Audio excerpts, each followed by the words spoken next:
A duhet njeriu me pas liri të plot?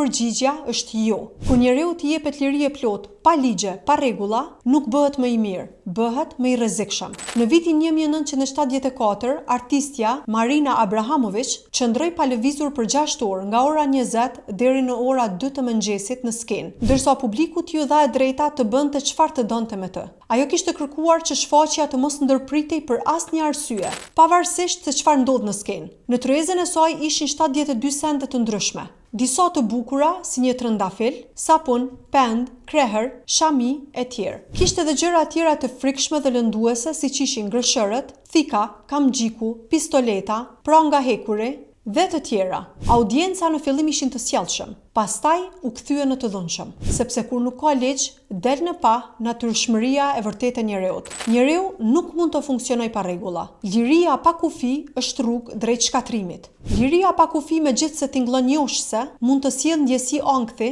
humbje orientimi dhe sjellje të rrezikshme. Kufit, qofshin personal apo shoqëror, nuk janë shtëpës, por janë mekanizma mbrojtës. E ndihmojnë individin të dallojë të drejtën nga e gabuara, të ndërtojë raporte të shëndetshme dhe të zhvillojë vetkontrollin.